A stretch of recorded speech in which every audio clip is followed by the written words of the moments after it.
La drague directe, pure et dure, pas de censure. Bienvenue dans le Coach Drague Podcast. Ouais, Robbie, écoute, mon vieux, ouais. Nous avons... oui, non, je commence par te saluer, toi, cher auditeur. Bienvenue dans cet épisode du Coach Drague Podcast.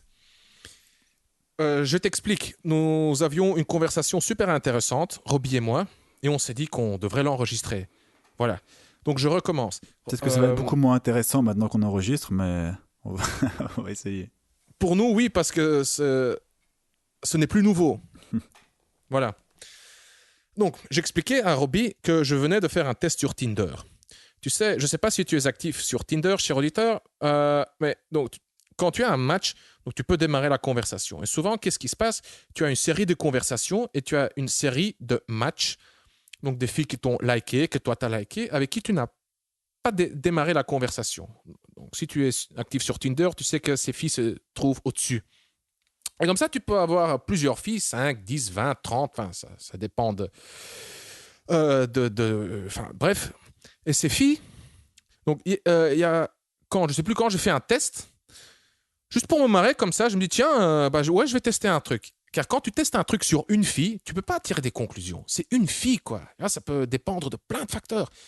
Mais quand tu as un petit échantillon comme ça de 10, 15, 20, 30 filles, tu peux plus facilement te permettre de généraliser les résultats.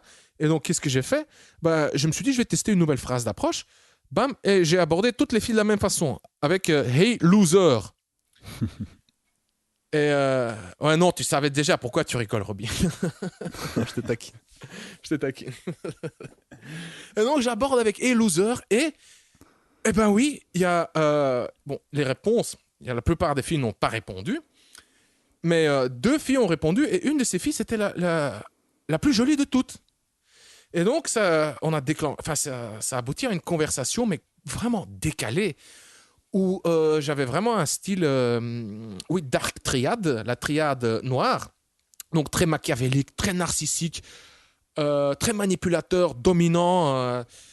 J'ai envoyé vraiment des trucs super, creepy, quoi. Le psychopathe avec le poignard qui est en train de poignarder sa victime, avec le pédophile qui regarde derrière les buissons, Prince qui tire des gueules mais super arrogante. Je faisais des piqûres, genre elle me dit ouais, t'es quand même mignon. Moi je dis écoute, j'aimerais te retourner le compliment, mais j'aime pas mentir. Enfin, tu vois, vraiment je la cassais constamment, et donc elle finissait par être attirée, quoi. Elle me dit oh, t'es mignon, machin. Aujourd'hui, c'est elle qui m'aborde. Oui, parle-moi, avec un petit chat avec des cœurs comme ça. Je me dis what the fuck, quoi. Oui, et donc ce qui est important, surtout dans ce genre d'interaction, c'est la frame. C'est de garder le contrôle, le pouvoir. C'est d'avoir toujours un pas d'avance sur la fille. Concrètement, ça veut dire quoi? Elle me pose des questions, j'y réponds pas. Donc, je change de sujet, je la taquine, et elle me provoque. Pourquoi t'es si bizarre? Je réponds pas, rien, je continue à la taquiner. Et aussi, c'est quand tu sens que l'énergie de la conversation baisse, tu te casses, tu interromps la conversation. Car c'est un truc, donc cette énergie, cette dynamique, tu ne peux pas la garder longtemps. Un mec qui se comporte bizarrement, 5-10 minutes, oui, ça marche, c'est high energy, mais ouais, ça ne peut pas durer des heures, quoi. Et donc, dès que j'ai senti que ça commençait à baisser, hop, j'ai stoppé. J'ai stoppé la conversation. Hier, on a eu une deuxième conversation. Là, je sentais déjà que c'était plus difficile de retrouver la même énergie, la même ambiance.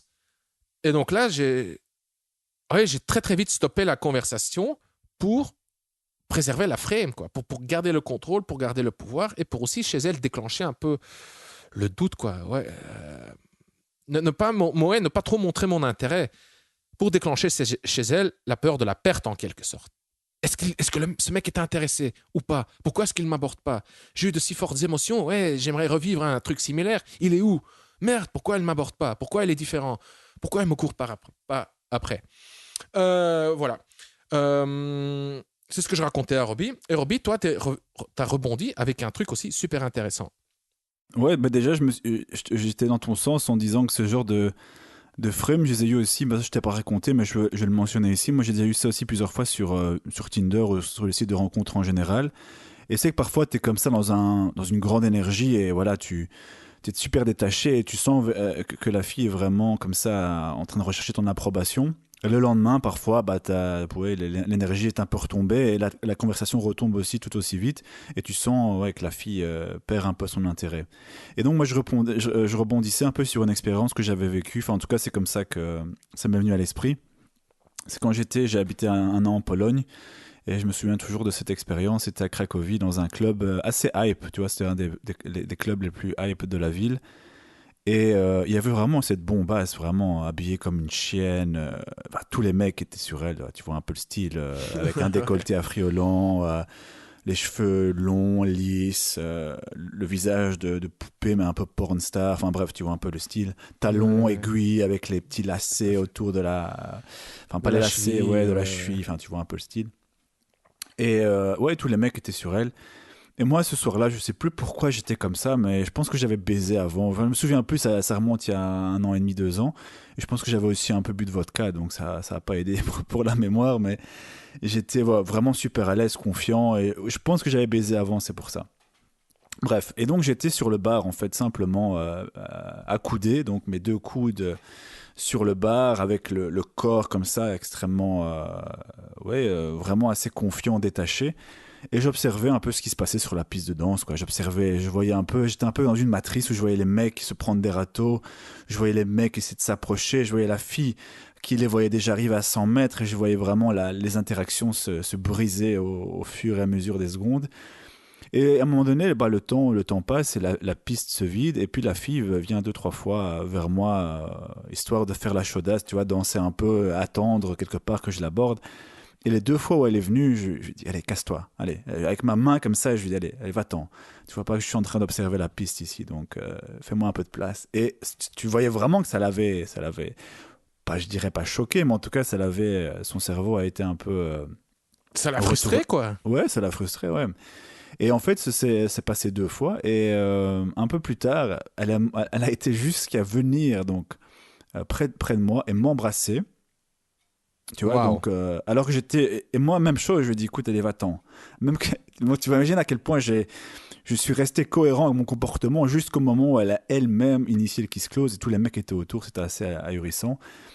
Et alors, c'était assez marrant, c'est que quelques secondes après, je me dis, bon, elle est quand même vachement bonne, celle-là. Donc, si à un moment donné, tu veux essayer de quelque chose, il faut peut-être commencer à discuter, comment dire, à produire un son pour voir un peu la logistique, quoi. Tu vois, Et je me souviens m'être décollé du bar, de ma position, et de m'être approché, et de commencer à poser des questions. Et là, à mon vue, en 10 secondes, elle est redevenue comme elle était avec les autres mecs, c'est-à-dire à t'éjecter, quoi, tu vois. Donc elle a été jusqu'à pousser le vice d'aller m'embrasser pour essayer de me faire réagir. Et à un moment donné, je me dis, il faut quand même que je réagisse si je veux faire avancer les choses avec elle. Mais bon, elle était aussi peut-être dans un délire, je sais pas, alcoolisée ou que sais-je. Mais en tout cas, ce qui est certain, c'est qu'elle a réagi de la même manière avec moi qu'avec les autres mecs. Sauf qu'avec moi, elle a mis un peu plus d'entrain pour me faire réagir, quoi. Mais ouais, donc je sais pas si ça rejoint un peu ton histoire, mais c'est un truc que tu verras souvent en boîte de nuit, avec des filles qui sont d'un certain niveau. Ouais, donc c'est un truc à tenir en compte et surtout une frame à avoir avec les plus bonasses parce que si tu dois avoir du succès avec ces filles-là, si tu veux vraiment augmenter ta valeur dans ces environnements, c'est superficiel, c'est des techniques un peu superficielles, appelle ça comme tu veux, mais ça à prendre en considération pour les choper. D'ailleurs, j'avais raconté un autre exemple similaire dans un autre podcast où j'avais chopé en rue, mais une fille qui ressemblait un peu à Paris Hilton. Vraiment avec le petit chien dans son sac, etc. Mais vraiment super bonne, mais très conne. Et en fait, ce qui m'avait permis de la baiser, cette fille, c'est parce qu'elle m'avait croisé dans 2 bars, dans 2 soirées successives. Et elle m'a abordé sur Facebook en me disant, en fait, je t'ai croisé encore hier, je t'ai encore croisé hier. Et je lui disais, mais pourquoi tu n'es pas venu me dire bonjour? Elle me dit, oui, tu danses tout le temps avec des filles, j'ai pas eu l'occasion de te parler. Tout ça pour dire qu'elle m'avait vu je l'aborde en rue, elle m'a vu avec des filles, je suis assez impossible à voir, et donc c'est comme ça que j'ai réussi à choper celle-là, avec cette fille-là, et c'est comme ça que généralement les top bonus t'arrivent, sauf si t'as vraiment déjà à la base une très grosse valeur sur le marché de l'amour, comme Consti le dit si bien, là tu peux encore, avec un comportement normal, y arriver. Mais si t'es plutôt dans la norme, disons elle a un 7, 7,5 sur 10, et que la fille c'est une 9 ou une 10, il va falloir recourir à ce genre de comportement pour augmenter, surtout dans le milieu de la nuit ici, augmenter un peu tes chances de succès avec ce type de fille en tout cas. Ouais. C'est super intéressant, mon vieux, et j'aimerais en tirer plusieurs conclusions. J'aimerais aussi qu'on essaie de trouver ou plutôt de formuler des hypothèses à ce que comment est-ce que tu aurais pu choper cette fille dans la boîte de nuit, tu vois? Pour moi, là, déjà, la première conclusion à en tirer, c'est que c'est une question d'ego. Mais déjà, comment est-ce qu'on définit l'ego? Voici moi comment je définis. Bon, c'est naïf, c'est pas scientifique, mais quand même, oui, c'est inspiré de la psychologie évolutionniste. Il y a quand même quelque chose, enfin, ça fait sens, quoi. Voilà. Donc, l'ego, c'est quoi? C'est lié à ton statut. Et ici, j'utilise statut. Comment est-ce que je définis statut? Comme ta position relative, ta position par rapport à l'autre ou par rapport au groupe. Où est-ce que tu te situes dans le groupe, sur l'hiérarchie sociale, enfin dans l'hiérarchie sociale. Mais tu sais, le statut, donc ce groupe peut également être imaginaire. Hein, tu peux très bien être chez toi, tout seul à la maison, en train de penser. Enfin, je veux dire, tu vis chez toi, mais je veux dire, ton train de pensée, il marche constamment. Donc, tu repenses à des scènes, des scénarios, tu t'imagines des trucs dans le futur, et il se peut tu visualises un groupe, quoi, des gens qui te regardent, des gens qui te jugent. Et donc, la fille est là, dans le bar ou la boîte de nuit. Et elle se situe au top, quoi. Enfin, elle a la valeur la plus élevée dans le bar, plus élevée que la valeur des mecs, plus élevée que la plupart des filles. Et toi, à ses yeux, tu avais de tous les mecs la plus grande valeur. Mais en même temps, pourquoi est-ce que tu avais la plus grande valeur? Parce que tu te différenciais. Je veux dire, si quand un mec vient aborder une fille, ça veut dire qu'il est intéressé. Ce qui sous-entend que le mec, déjà, il voit la fille comme ayant de la valeur et que lui se voit comme étant ou bien égal ou bien inférieur. Tu vois? Tout à fait. Mais toi, déjà, tu as une valeur plus élevée vu que tu es différent. C'est vraiment tout con, hein, c'est tout simple. Déjà, pour commencer, c'est tout con, tout simple.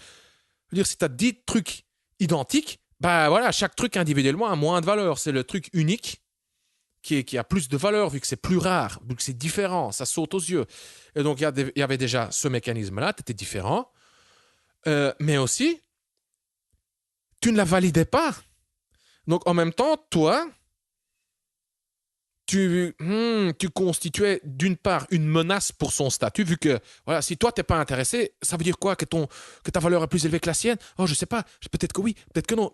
Frustration, tu vois, merde, je veux continuer à grimper sur l'échelle sociale, donc je dois avoir la validation de ce mec qui est différent, qui n'est pas comme les autres, mais qui en plus pourrait représenter une menace pour mon statut, vu que lui il me court pas après.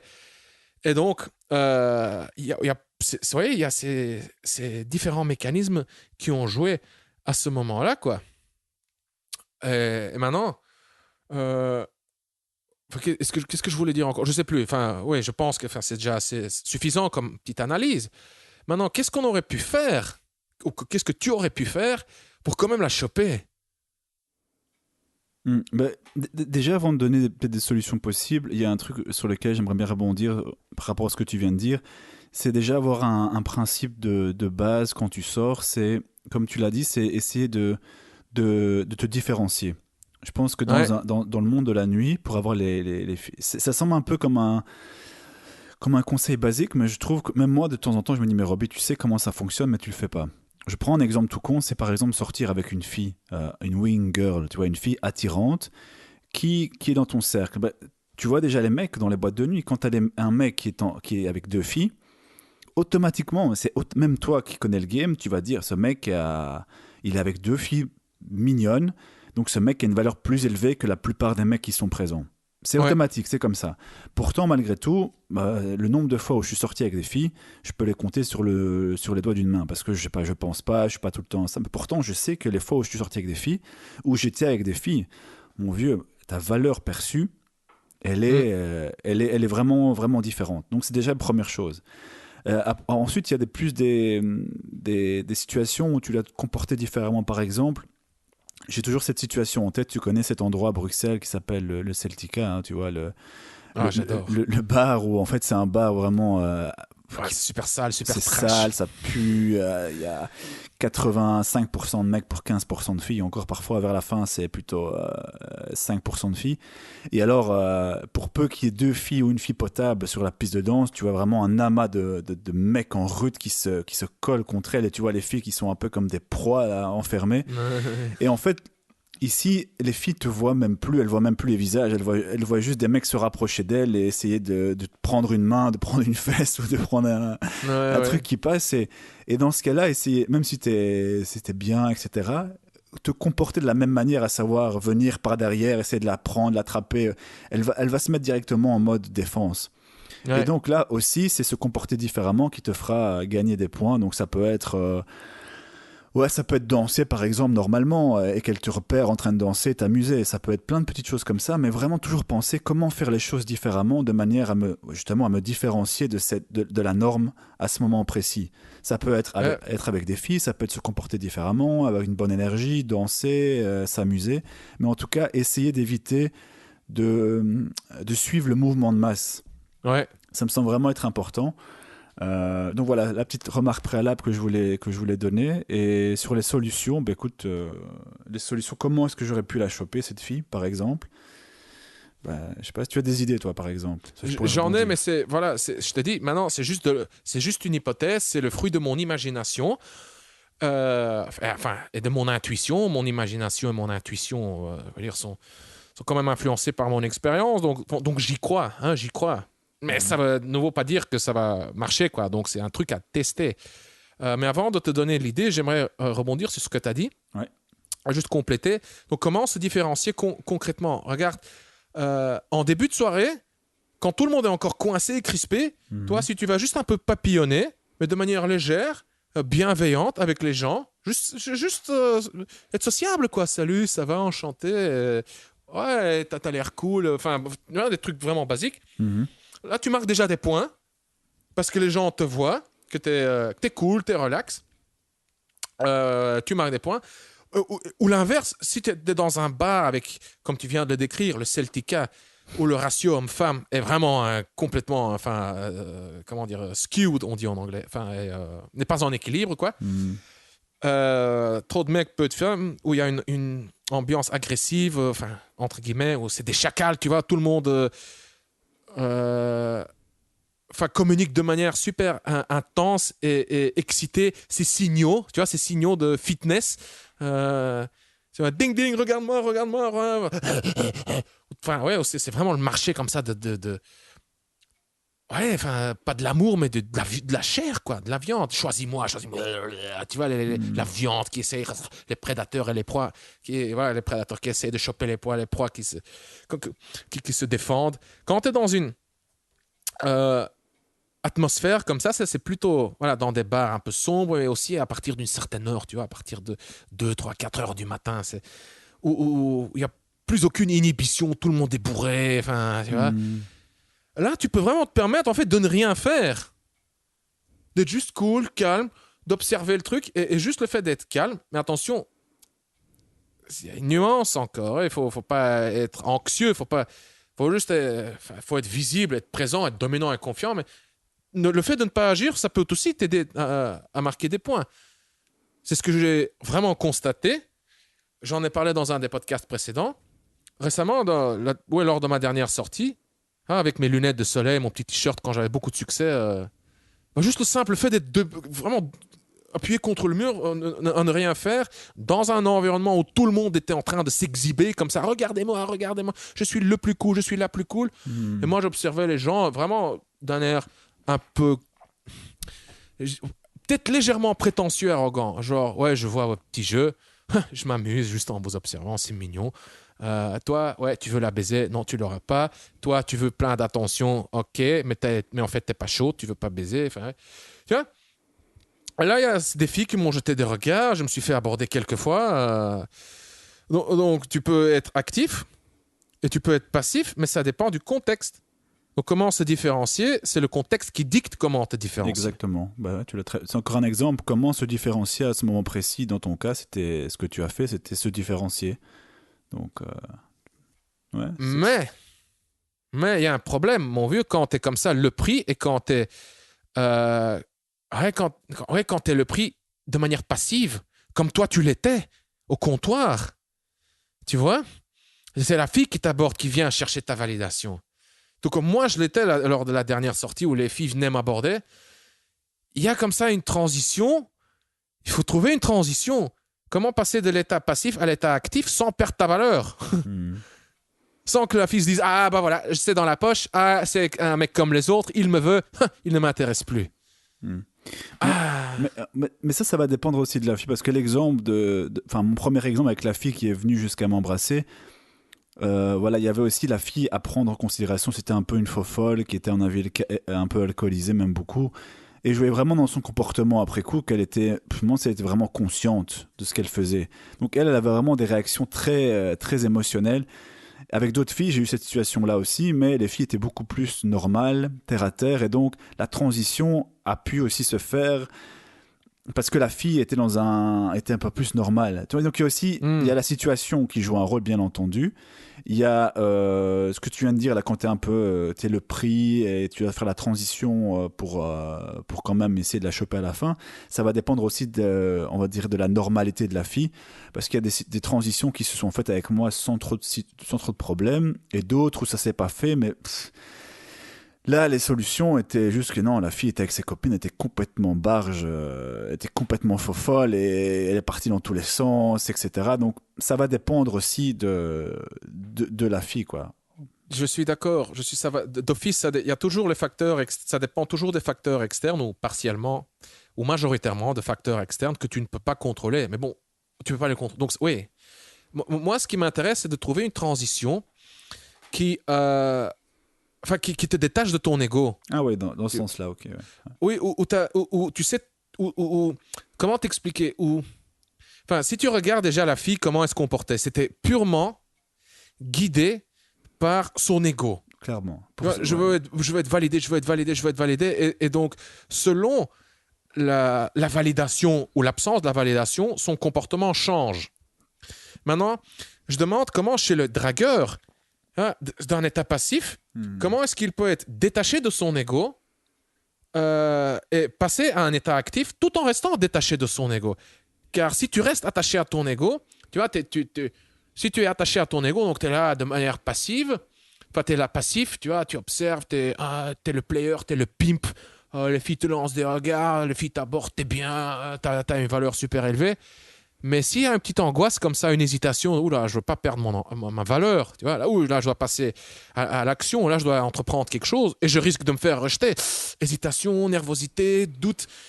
Et là, ça peut se traduire dans un comportement un peu mou. Tu vois, tu vas aborder la fille avec un petit peu une petite hésitation dans la voix, un petit geste comme ça. Hein. Et là, c'est pas cohérent, hop, tu vas te faire griller. Pas nécessairement. Si la fille est vraiment intéressée, encore une fois, il y a des facteurs externes que tu ne peux pas contrôler. Et donc, moi, je me disais, si tu pouvais vraiment traduire cette arrogance et garder la même intensité comme ça d'énergie, on va l'appeler, et de détachement, et transformer ça en une... Comment dire? Si tu savais... Mais je vois ce que tu veux dire. D'ailleurs, j'ai plein de petites phrases qui me viennent comme ça à l'esprit. Enfin, de phrases. Laisse-moi juste essayer de trouver une phrase pour exprimer comment formuler le truc. Donc, ok, vas-y. Comment passer de cet état... Comment traduire l'intensité de ton état passif, ta valeur. Donc, comment garder une valeur, garder la valeur de l'état passif et la faire transparaître ou la transmettre ou la traduire dans un état actif. Comment garder cette même intensité? Tu peux très bien être dominant, entreprenant, tu vois, être chasseur, mais en étant détaché, mais t'es en mouvement, tu vois. T'es le mec super dominant et direct, genre tu l'abordes et t'es wow, qu'est-ce qu'il vient de me dire là, le mec, what the fuck? Wow. Il m'a vraiment époustouflé, tu vois. T'as parfois des approches comme ça, super fin. C'est que t'es comme un tsunami là, tu vois. Ouais, enfin, c'est de nouveau, j'ai pas trouvé une phrase plus concise, mais enfin, je pense que tu comprends le sens de ce que je veux transmettre. Tout à fait, tout à fait. D'ailleurs, j'ai encore un exemple concret et ça peut peut-être répondre à ta question. Dans le même bar, donc dans ce bar où j'avais eu cette fameuse fille qui est venue jusqu'à m'embrasser alors que j'étais accoudé au bar, j'ai eu une autre expérience qui pourrait répondre à ta question. C'était aussi le même style de femme. Elle était physiquement moins bonne que l'autre. C'était quand même une fille plutôt milf, habillée d'ailleurs, à un moment donné, elle revenait du boulot, que sais-je, et elle buvait du champagne toute seule. Et tous les mecs essayaient de l'aborder, etc. Moi, j'étais à la même position, au même bar, accoudé, et même chose qui m'est arrivée ce soir-là. Elle est venue me parler. La seule différence ici, et c'est pour ça que je disais aussi que ça dépend aussi de la personne, c'est que quand j'ai commencé à lui parler, elle n'a pas commencé à se dire oui c'est bon, c'est dans la poche, je commence à faire ma fofolle et plus moyen de m'approcher. Non, elle est quand même restée, et donc j'ai pu développer un game. Donc c'est déjà la première chose qui va dépendre de la fille. Par contre, au niveau de mon game, j'ai bien sûr, pour surfer sur cette vague dominance de mecs détachés et ne pas transiter vers le mec qui va commencer à poser des questions, c'était super direct, quoi. C'était, je t'ai vu, toi tu... Enfin, je sais plus comment j'ai tourné ça, mais en gros, je sais qu'après 2 minutes, je la prenais par les cheveux. Je dis, toi, t'as envie que je te baise comme une petite pute, un truc comme... Mais vraiment, c'était c'était agressif, mon vieux. Mais mon vieux, elle était bourrée un peu avec le champagne. D'ailleurs, c'est elle qui m'a offert le champagne, je me souviens.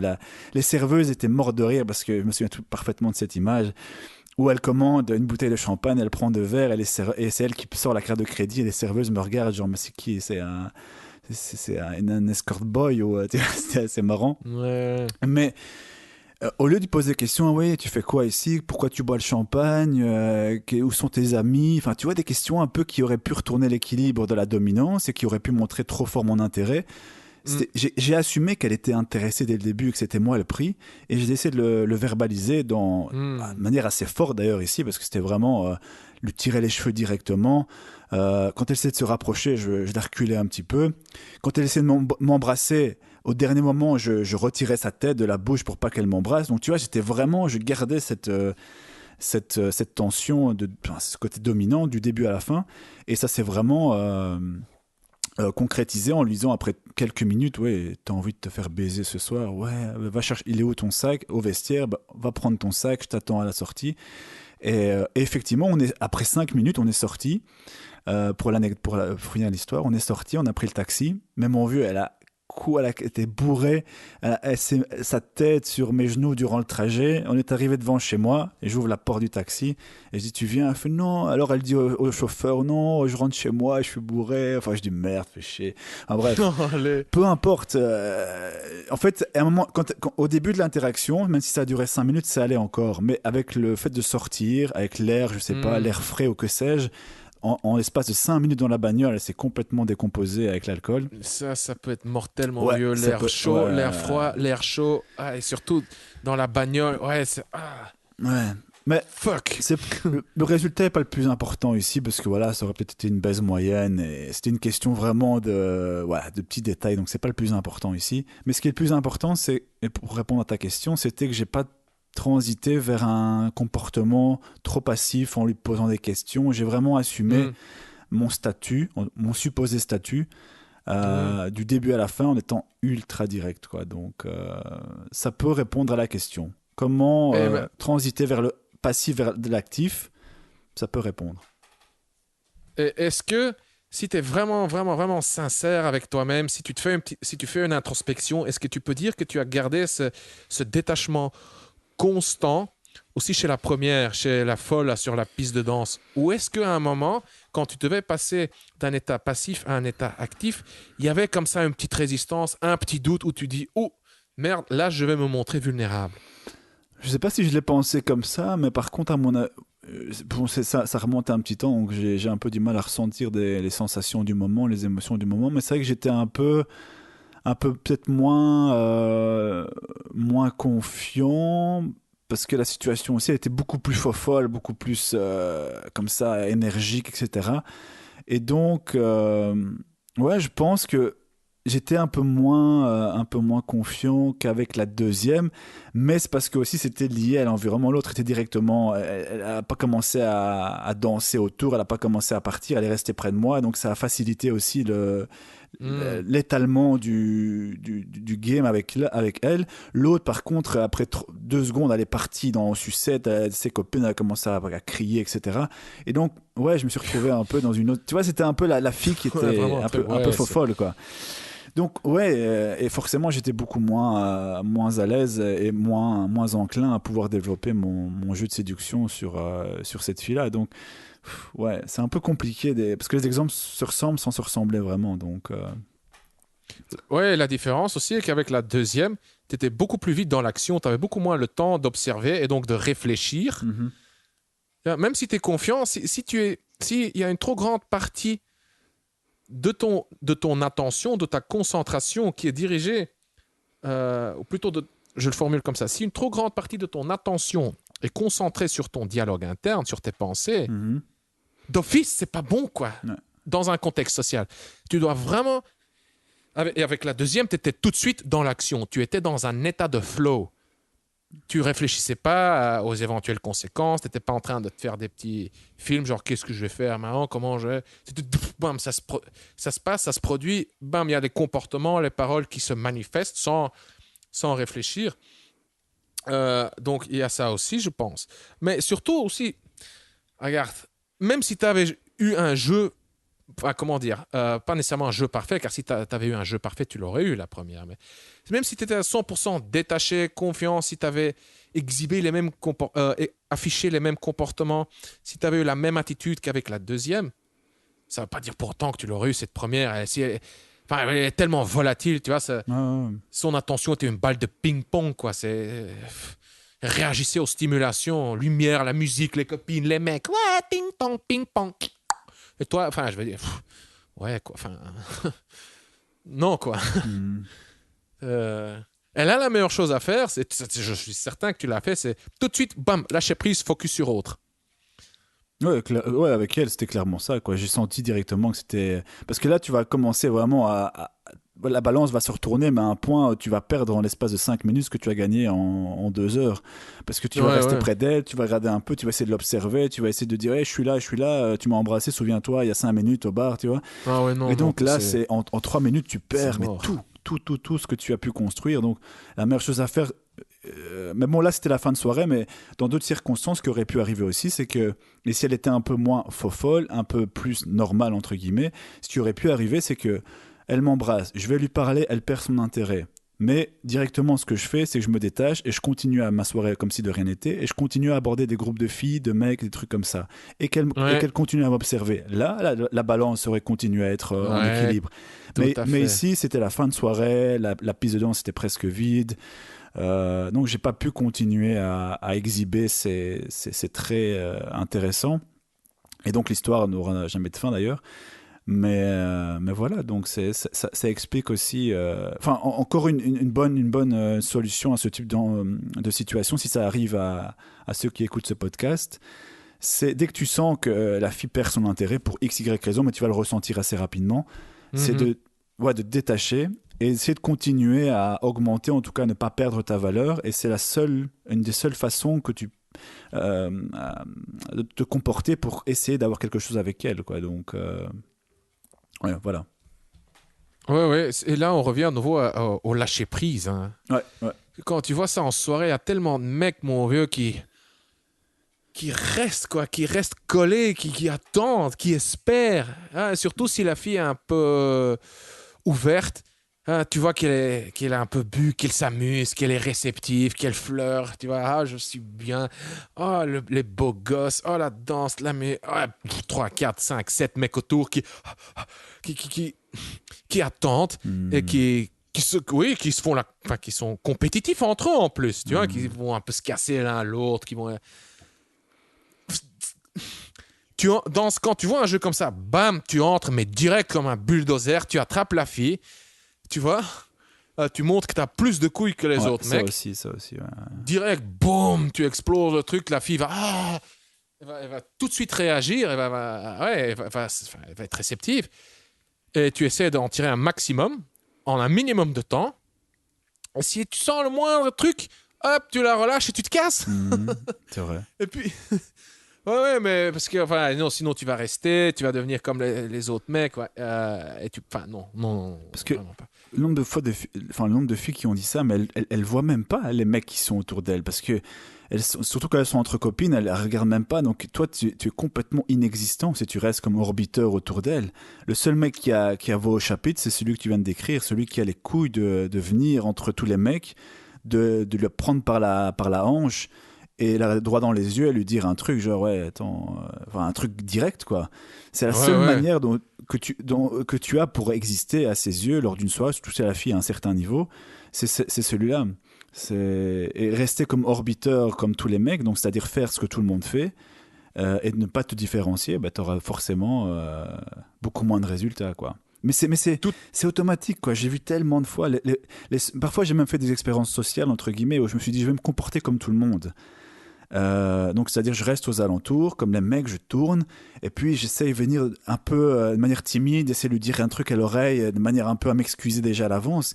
Et tu vois, mais la réaction automatique de la fille c'est quasi elle te dit non va-t'en, non j'ai pas envie, je suis avec ma copine, j'ai pas envie.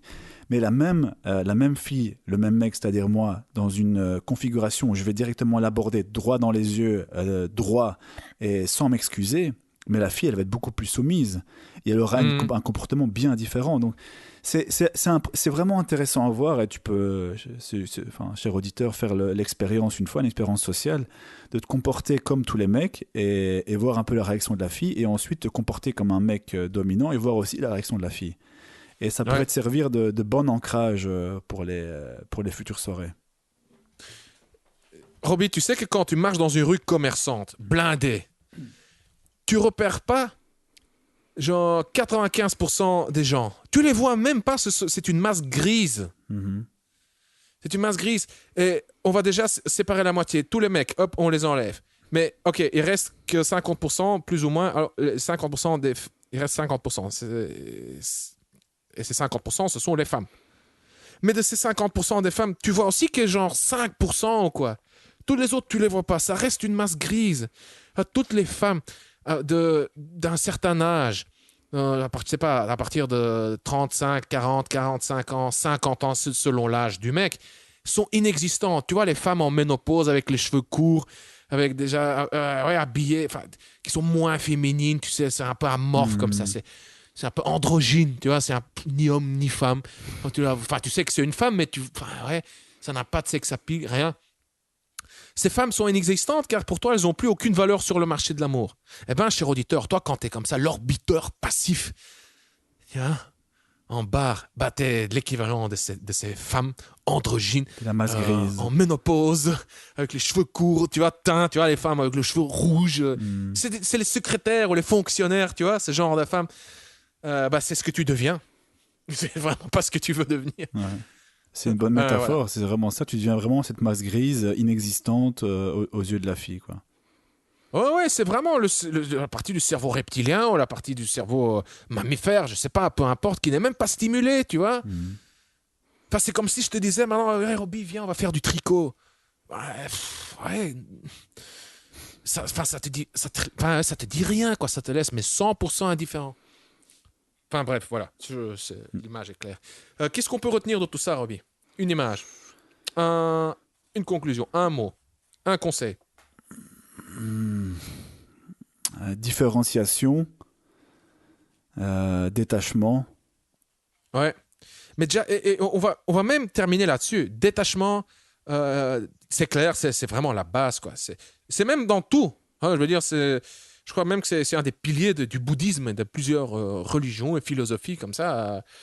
Détachement, lâcher prise et la différenciation. Mais on va juste terminer là sur la différenciation car c'est plutôt une question. On va terminer sur une question. Comment te différencier? C'est la question à te poser.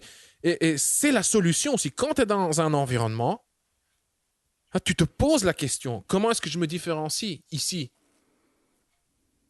On pourrait très bien maintenant, on l'a fait, réécoute cet épisode, cher auditeur. On a déjà formulé plusieurs réponses concrètes, spécifiques pour des situations concrètes et spécifiques. Mais c'est encore plus important juste de te poser la question et d'essayer de trouver des réponses dans les différents environnements. Donc, ouais, on termine là-dessus. Pose-toi la question, comment me différencier? Voilà. Excellent. Yes. Ok, ouais, bah on en reste là. Ça va? C'est parfait. Pas de minute promo, voilà, aujourd'hui. Ça sera pour le prochain épisode. Ça va. Allez, à bientôt alors. Merci Roby. Salut. Merci cher auditeur. À la prochaine. Bye bye.